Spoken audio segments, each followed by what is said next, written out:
Today is October the 29th, 2019. And we're going to be talking about WWE's Monday Night Raw results. Because, ladies and gentlemen, we heard interesting things on Rusev and Lana. But that's the end of WWE's Monday Night Raw.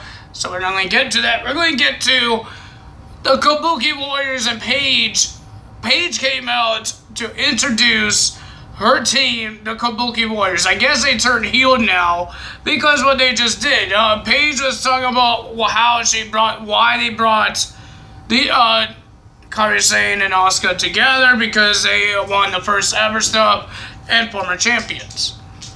So all that things, and then Asuka grabbed the microphone, Ella Paige's hand, and starts speaking in Japanese. And then Paige grabbed her hand. She was about to say something, and then Kairi Sane grabbed it in her hand and said more things in Japanese. And then they dropped the mic. Paige was trying to grab it out of Kairi Sane's hand, and then the microphone dropped. And then she picked up again, looked at Asuka, and Asuka did a poison green mist onto Paige's face, and Paige was going crazy because it's in her eyes and all this stuff. She didn't want to get touched by the dang doctors. Doctors was trying to help you, lady. Putting water on her eyes, and then Becky Lynch comes out and just attacks Kairi Sane because there's supposed to be no match. So she attacked Kairi Sane, and Kairi Sane just ran out and doesn't want to be part of it. And ladies and gentlemen, the match started between Becky Lynch and Kairi Sane. It was a pretty decent match, pretty decent. But the winner of that match, with a disarmer, she pinned the women's tag team, one half of the women's tag team champions. And ladies and gentlemen, Becky Lynch has won the match. She did a submission, her disarmer, onto Kairi Sane. I don't think we have another contender for the title yet. Because no ladies allowed at that Crown Jewel, because where they are at, they have a problem with ladies. But they're going to go on Thursday for Halloween. So, and then, ladies and gentlemen, next match we have Buddy Murphy versus R-Truth. Well, R-Truth came and had an interview, and they talk about the 24/7 title. And R-Truth noticed that there's no Carmella to help him to get the title, so he says he needs a pair of eyes. He took glasses out of his pocket and put some glasses on and said he's got some pair of eyes. I don't think it works that way. And then Buddy Murphy comes out and says, you don't need to worry about the 24/7 title, you need to worry about me. So they had their match. It was decent. I'm surprised that R-Truth actually had a normal match. But during the match, at the middle of the end of the match, we saw the Bollywood boys, the Singh brothers, running away from the jobbers of Monday Night Raw, like Mojo Rawley, Zack Ryder, No Way Jose. I think No Way Jose. I don't know. And then R-Truth tried to go for it as well. He was running around with them when the Bolly Boys was behind him, and he was, what are you doing, Truth? And then Truth went back in the ring, and he lost. He got kneed in the face by Buddy Murphy, and he lost. And R-Truth says, okay, I lost. And he's going to run after for the 24/7 title again through the crowd. And then we had Ricochet versus Drew McIntyre with Hogan in Ricochet's corner and Ric Flair in McIntyre's thingy bobber, his corner.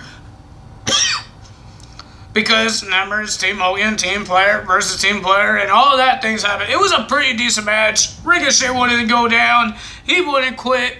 He was about to do the 630 onto Drew McIntyre. Drew moved away, and then out of nowhere, Randy Orton came out and did an RKO, spiked the head. This guy, Ricochet, actually landed on top of his head.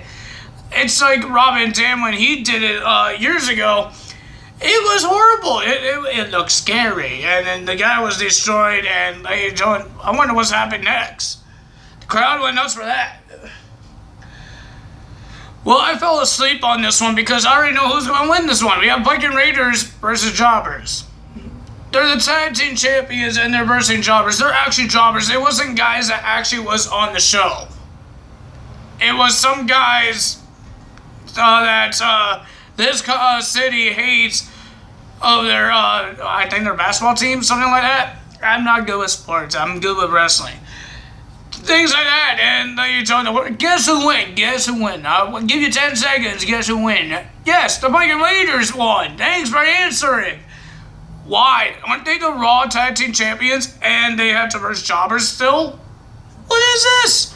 They're in the Tag Team Tomorrow match. They're not jobbers, you know. Those tag teams on SmackDown and Raw, they're not jobbers. Why is Viking Raiders there if they want to verse jobbers only? Get them somebody actually in the Tomorrow match. And then we had Andrade Cien Almas versus Sin Cara once again, but this time Sin Cara says two to play this game because there's Zelina Vega and there's Andrade. So he brought his little luchador friend or lucha libre friend, a girl. So I forgot her name, Carolina, something like that. I forgot her name, Catalina. I forgot her name. She's like an NXT woman. I didn't know who she is because she has not been on TV. And I've never been in NXT live events. So, yeah, I don't know anything about her. So, she accompanied Sin Cara to be manager for him. And she did good until almost Andrade got the win again against Sin Cara. Sin Cara, and he was wearing his old suit. When he first came in, I think it was 2010, when he first came to WWE, he was wearing his old attire. I think that looked cool. And then we had Charlotte and Natalya teaming up to verse the Iconics. It's going to be iconic. And it was a pretty decent match. I enjoyed it. The winner of that match was Charlotte Flair and Natalya after a sharpshooter from Natalya. The question is, the Iconics is a tag team. It's not just random people going to be versing Charlotte Flair and Natalya trying to get better to get to the Raw Women's title. Are they trying to go for the Women's Tag Team titles against the Kabuki Warriors? I think it'll be a good tag team. A Hart and a Flair? Ric Flair is a bad guy, but Charlotte Flair turned face after Sasha Banks and Bayley thing happened. But I want to know what's going to happen here. Are they actually going for the Women's Tag Team titles? I don't know. And then we had Seth Rollins versus Eric Rowan in a Falls Count Anywhere match. This was all over the place. It was in the merch table, in the ring, outside the ring, on the ramp. But ladies and gentlemen, and then we went to the backstage, and we saw Seth Rollins hit Rowan with a ladder, and he put him underneath a forklift. And he asked for somebody that actually could drive it. He told the guy to get on there and start it up, and like Joey he did. And then he put the forklift down with the crate on him, on Rowan, and then he stepped on it and got the 1, 2, 3, just like Mankind did on The Rock. But he did not look like he didn't cover him. He just stand on it and 1, 2, 3. You got the win. Seth Rollins gets the win against Eric Rowan. It was a pretty decent match. It was a bad match, but interesting. Then we have AJ Styles versus Humberto Carrillo. I think that's his name. I know it's Humberto. I have a question. Why is this guy losing a lot? Because I remember in debuts, you're supposed to win a debut, like not against champions. But his debut was against Seth Rollins last week, and he lost. And now he's going to have a second debut against AJ Styles, and everybody knows AJ Styles is going to beat him. And guess what? He did beat him. AJ Styles beat Humberto Carrillo. My nose is itchy.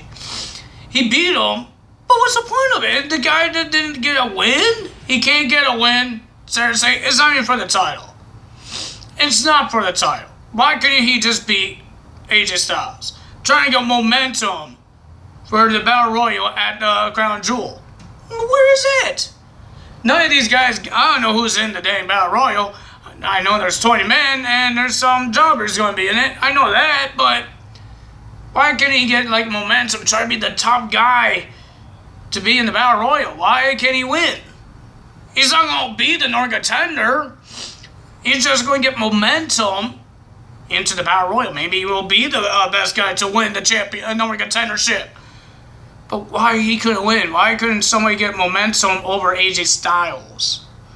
AJ is still the United States champion. They're not going to put the title on the line when he has defended at Crown Jewel on Thursday.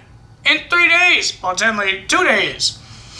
Oh boy. But it was a pretty decent match. The fans looks like they were dead, man. Like, they do not cheer. It was an awesome match. High flying. It was all craziness. They went crazy when AJ Styles did a tornado DDT outside the ring. But that's it. It was a good match. Humberto Carrillo, I like the kid. I never watched 205 Live, but every time I get to see him like in pay-per-views or when he comes to NXT that I do watch, he's good in the ring. I like the guy. The guy's good, but why can't he get momentum? If he's going to be in the Battle Royal, why can't he get momentum? Why can't anyone get momentum to be in there? Is Andrade going to be in this United States Battle Royal? Maybe he will. But, like, seriously, that's not momentum when you just beat the same guy last week. Andrade. That's not momentum. I'm not trying to you guys. It's just, come on, get somebody momentum. Make it more hype. Oh, this guy's going to beat AJ Styles. I choose this guy to win the Battle Royal because he beat AJ Styles so he can do it again. That means at the Battle Royal, it's going to be something stupid and AJ Styles is going to beat him. That's my prediction. And then we had the King's Court. Well, it's not the King's Court. It might be the Divorce Court because we have King's Court, special guest, Lana Bana, and Rusev. And ladies and gentlemen, Rusev did not... We don't understand this whole dirty laundry. My clothes is not that dirty. I don't mean that way. But I meant their dirty laundry. Why did she want to kissy-missy with Bobby Lashley? But she told us why. She says because the WWE Universe is making fun of her, being mean to her. Aren't you cheating on Rusev for Bobby Lashley? I wonder why. I know it's a storyline, but still, that's why they hate you. Duh. Don't be stupid now. And then she said, I don't know if I'm allowed saying this word. She said, Rusev always wants to do me. Every single time. I don't know if I'm going to get in trouble. We got morning. She said, Rusev wants it in the afternoon. He wants it in the locker room. He wants that in the arena. He wants that at WrestleMania. You're married. You see what you wear?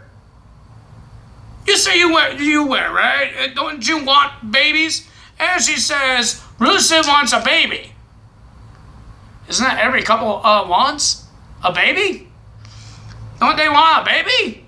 To make your family grow? I guess not, because Lana says, oh, she's a model, she's a fashion person, and blah, blah, blah, blah, blah, blah. And she says, I shouldn't be having a baby because nobody's going to like me. Because with stretch marks.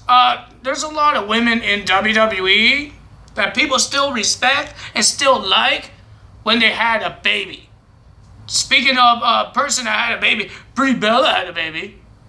You don't have really good excuses to slip your tongue in Bobby Lashley. And then she says, Rusev cheated on me. Do you know who told her that Rusev cheated on her? Bobby Lashley. Of course he did. Why would you say that? Do you have any proof? Do you? Does Mr. Baldy Pants, that likes to slap his booty, has any proof that Mr. Rusev cheated? Well, aren't you the one in bed with another guy in his tidy whities? Were you the guy that making out with Bobby Lashley? We have proof of that. And then Bobby Lashley came out and they start brawling and blah, blah, blue, blue, all that stuff. And then Rusev took off his wedding band.